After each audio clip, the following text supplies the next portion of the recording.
In this video, I'll show you how to use and customize the digital instrument cluster found in the Porsche Taycan. The Taycan is the first use of a digital instrument cluster on a production Porsche, and as a result, there's a lot more things that you can customize and change since everything is one big screen. So the main screen that we're looking at here, that's in front of the driver, is 16.8 inches. It's one of the largest digital instrument clusters of any car for sale today. And since we don't have the traditional analog tachometer in the middle, there's a lot more things that we can change. Now, the steering wheel control is going to give you the option to select between these three tubes. So the left tube,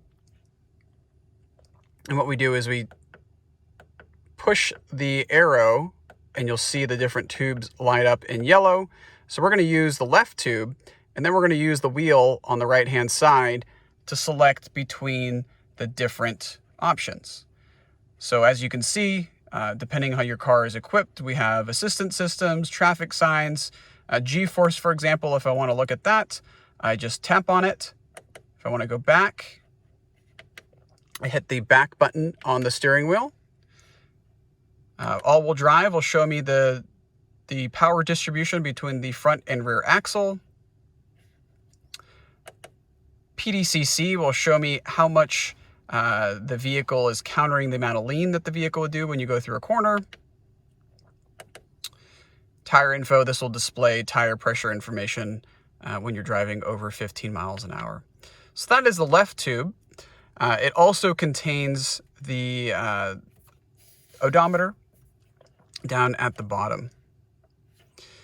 The center tube, so if we just tap the arrow to get to the center tube, this is going to display by default what was known as the power meter.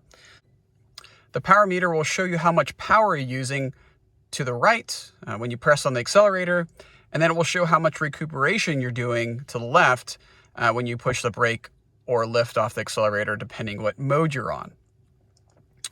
Underneath that, we have our projected miles and range, and then you also have a readout of how much battery life is left. So in the center tube, you can have the default power meter. Actually, in the power meter, if you tap it again, you can actually turn off the power meter if you don't want to see the displays. But I think that is interesting to see what's going on. If we scroll down, we can have that center power meter turn into a map. If we select the next option, we can do an extended map. So now the whole screen is a map, and gives a really cool layout of the where you're going. And then the final view on this particular car is reduced, and so it just displays your speed. So maybe if you're driving at the track or just really want to focus on one thing, you might want to use the reduced mode. Now, vehicles equipped with the night view assist will also have a night view, and that will look similar to the map, but in the center, you will have your night view display. Okay, I particularly like the power meter to see what is going on, and then that gives me also all three tubes at the same time. If we tap the arrow button one to the right, we are now on the right-hand tube. And this is more information. So you have navigation, you have your trip information, sport chrono. So if you want to time your laps at our track, display your drive mode. You can see media, and if you tap on media, you can go through the stations above and below on that particular source, which is nice. Again, we'll hit back. But my personal favorite is information. Now, by default, a Taycan does not display the temperature of your battery. However, that's a very important stat to be aware of because your battery temperature can affect your vehicle's performance and or charging performance as well. So the ideal battery temperature in a Taycan is around 85 degrees Fahrenheit. So how do you display your battery temperature? Well, what you want to do is you want to come over to your PCM screen, go to Settings, Displays, Instrument Cluster, and here's where we can make a customized view. So on line 1, we can have a variety of different options, but I would recommend battery temperature. And once you select it on the PCM, when you come over, you'll see that we now have our battery temperature on the top hand side, or the top display. Down below, you'll also display your driving mode.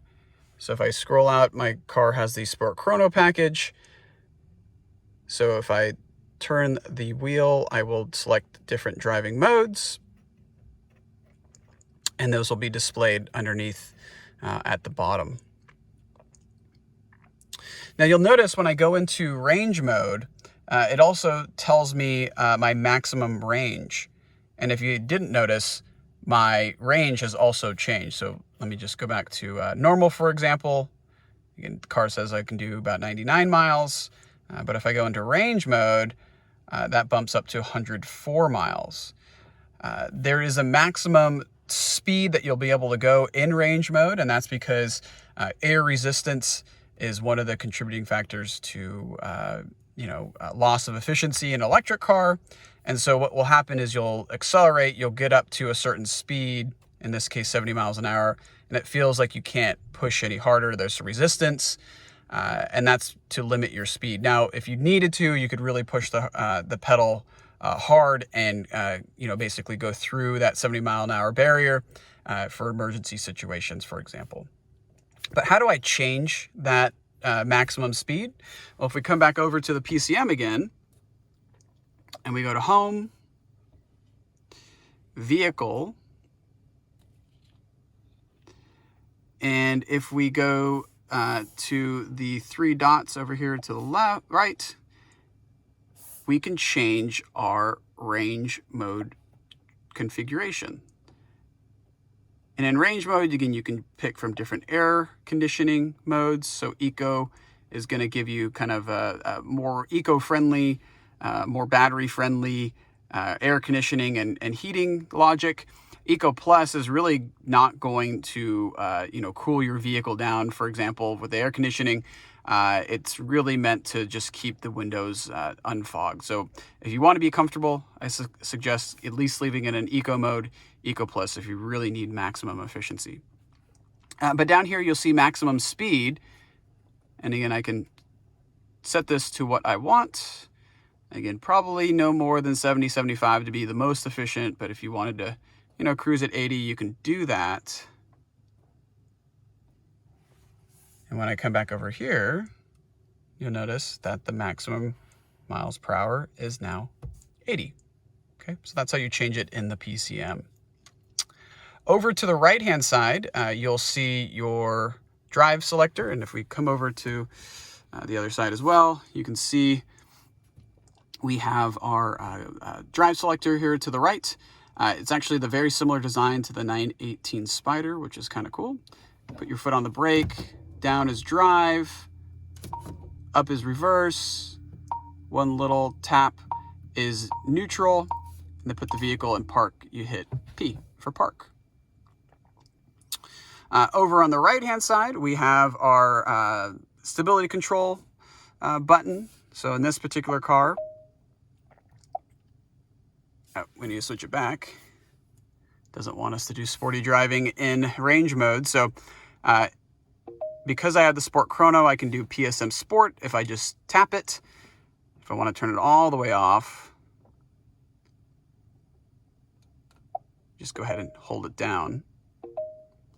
And then your stability control is now turned off. But I recommend you leave that on. This next button is for your PASM. So you can change between Sport, Sport Plus, and Normal. So that is affecting your shock stiffness and ride comfort. Taycans are equipped with air suspension, so you can raise and lower your vehicle with this button. And the first tap of this button will actually raise your Taycan. And so that is if you need to get up a steep driveway, for example, your car can raise itself, and it just doesn't raise the front. It has the ability to raise the whole vehicle. Okay, and if you want to lower it back down, you go ahead and tap that button. You can see it actually displays what ride height I'm in over underneath the clock, and the little button, or sorry, the little arrow pointing up means that the vehicle is in lift mode. And actually, if I go back over to the PCM, you'll see the chassis height is in lift. So I can adjust it here, or if I want to put it back down, just go ahead and tap that icon. You can see that the vehicle is lowering itself. Okay, and it just lowered itself down to regular. So if I don't see a car with an arrow pointing, that means I'm in regular. Low is one arrow pointing down, as you can see there. And then the Taycan has a special low mode. So low is lower than lowered. And this will give you the lowest ride height for maximum aerodynamic efficiency. Also looks the best in my opinion as well. Okay, so now I can see I'm in the lowest mode. So I need to be particularly careful about going up steep driveways, for example. And if I needed to go up one, I just go ahead and tap that, and it will raise my car within a second or two. The diamond key can be customized to operate at a variety of different functions. And all you do is you just hold it down and say change button assignment. And you can choose this instrument cluster button what you want it to do. But if you've watched my home link video, I actually recommend that this operates the home link on the Taycan. You simply just tap this and it will bring up your profiles. And if you only have one profile, it will just open or close your garage door. So very simple. Okay, coming back over to the steering wheel. Again, we talked about the arrow key to the right, talked about the back button and the scrolly wheel. This will operate your phone. So if you want to answer or hang up on a phone call, you can do that here. Over to the left, we have voice commands. So if you tap this, you can say, I want to go to Disneyland.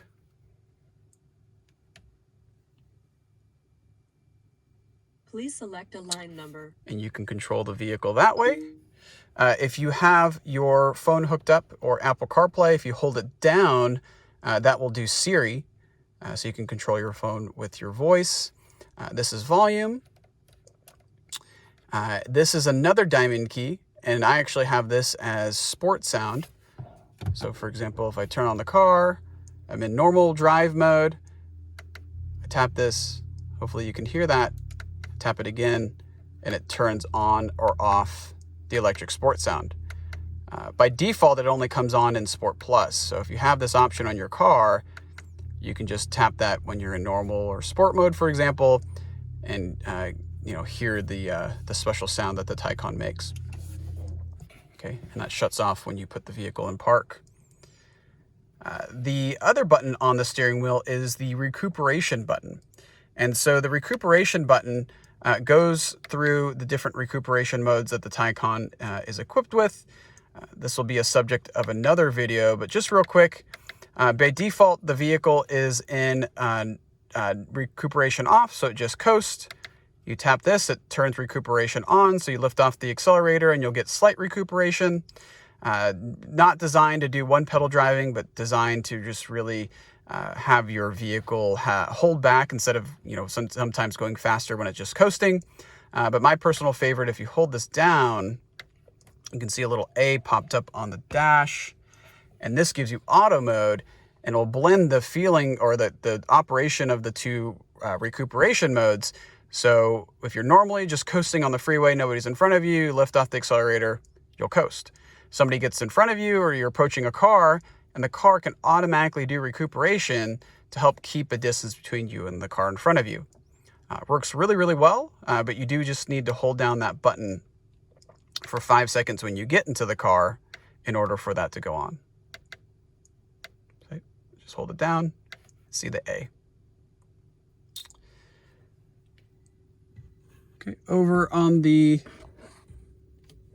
left-hand side, we have our lights. So recommendation is just to leave this the lights in auto. That way they'll turn on and off automatically depending on the conditions. If you wanted to have your lights on manually, that would be the lower or the second from the bottom. This is your rear fog light down at the very bottom. Okay, so that will turn on a bright light in the back so people can see you when it's poor visibility. And then if you ever wanted to turn off your headlights, there's no off button, but if you hold down the parking lights, that will turn off your lights. So if you ever needed to do that, that's how you operate it. But again, I would recommend just leaving it in auto. Okay, let's talk about the cruise control. So the cruise control stock sits in the, underneath the turn signal stock. And you actually need to turn on the cruise control. So when you tap this button on the side, you'll see it brings up the cruise control menu. You got to be kind of quick to catch it.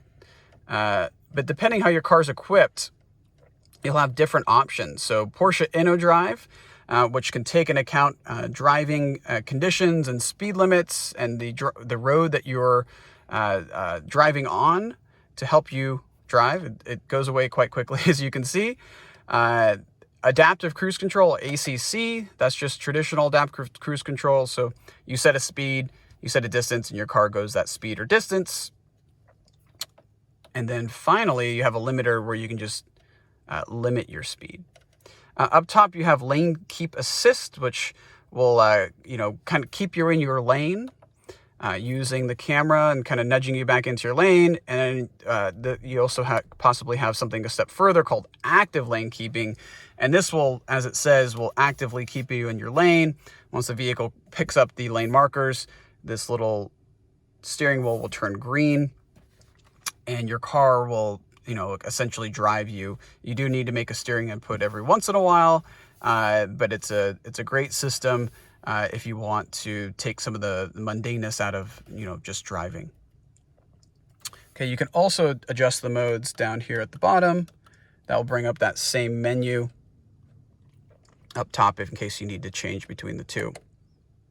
So again, Porsche InnoDrive is actually going to take advantage or read the traffic signs. And, say you go in a school zone or, better yet, a construction zone, your car will automatically change the speed for you based on the posted speed limit. Okay. Some other things that you can do is with this toggle switch in the middle, you can change your distance. So 5 would be the maximum distance between you and the car in front of you. 1 would be the closest distance. Okay. And how to operate cruise control? Well, you got to turn it on first. You have to be moving. And then if you want to go ahead and set your speed, you just push it forward. If you want to go faster, you push it forward again. Slower, you push it back. Down is to cancel, and up is to resume. Okay, so it's really meant to be operated by feel instead of having buttons on the steering wheel like there is on some other cars. On the right-hand side, you'll see the windshield wiper stock. And what this will do, obviously, will operate your windshield wipers. And there's a variety of different modes. So 1 down would be just a 1 wipe. 1 up would be off or the default mode. INT is actually the auto mode, so your car will decide how much of the windshield wipers it needs to do. And then the 2 manual modes, low and high, are a click or 2 above that. Now you can also adjust the intensity, more fine-tune the intensity with this middle toggle switch. And then finally, if you need to clean your windshield, simply just pull back on the windshield wiper stock. And the last thing I'll show you is how to operate the heating steering wheel on a Taycan. So like most modern Porsches, it is hidden in between these 2 spokes. There's a button that you'll feel, and I'll come back up here. And as I tap the button, you see the steering wheel, heated steering wheel will be turned on or turned off.